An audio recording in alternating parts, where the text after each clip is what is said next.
Nós temos aqui mais umas perguntas, né? A esquerda toda do mundo está adotando a posição da neutralidade, essa posição parecida com a da OPEP. Alguns não chamam de imperialistas a decisão de a Rússia de imperialista, mas buscam manter essa posição. Eu queria te perguntar, como você vê as declarações dos partidos comunistas europeus, cuja maioria tem a seguinte posição: não à guerra, genericamente.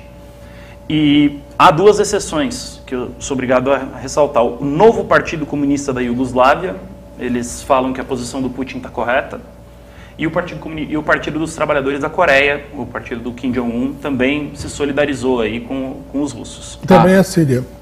A Síria e Cuba, ela divulgou uma nota oficial falando que a ação da Rússia, ela falou exatamente assim: a Rússia tem o direito de se defender, o governo cubano. Quer dizer, você tem aí todos os partidos comunistas do mundo fracassaram na tarefa de conseguir defender a Rússia contra a OTAN, exceto a Coreia do Norte, Cuba e aparentemente...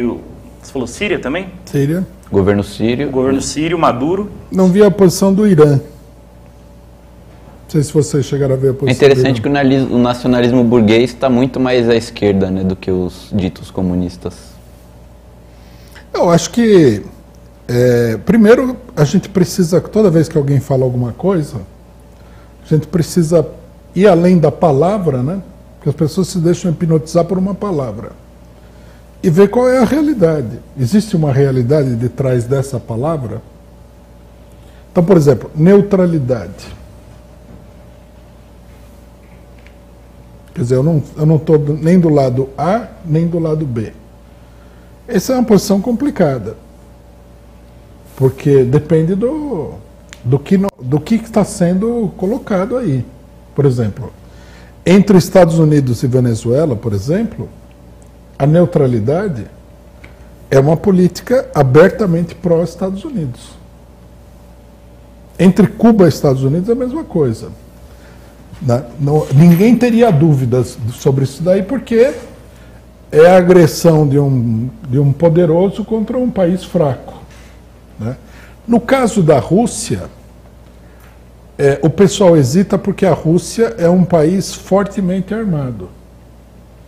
Isso aí causa nas pessoas uma impressão, né, de que a Rússia dominaria uma parte do mundo aí, o que não é verdade. Os russos ficaram completamente isolados. Então a neutralidade aqui, ela equivale a um apoio ao sistema imperialista mundial. Há um conflito entre a Rússia e o sistema imperialista mundial, né? E o sistema imperialista mundial é muito mais poderoso do que a Rússia, numa série de aspectos.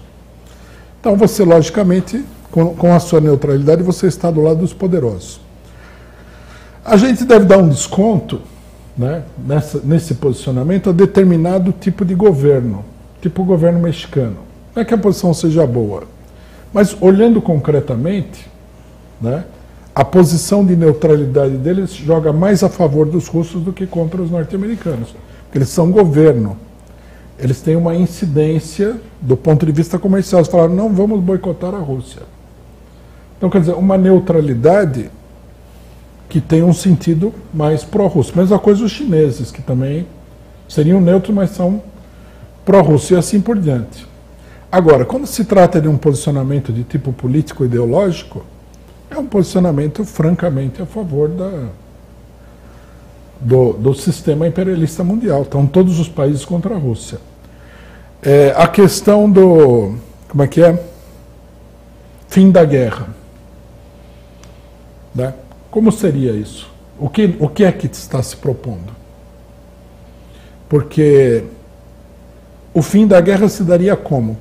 Se nós formos tomar a coisa ao pé da letra, que é como deveria ser tomado, a não ser que a pessoa explique uma outra coisa. Nós deveríamos entender o seguinte, que os russos deveriam retirar as tropas, né, e recuar para o seu próprio território. Se isso acontecer, é uma vitória da OTAN. Não tem como olhar a coisa diferentemente nesse momento. Claro, você pode. Eu também sou a favor do fim da guerra, mas eu espero que a guerra termine com a vitória russa. Que não é a posição das pessoas que falam que são a favor do fim da guerra.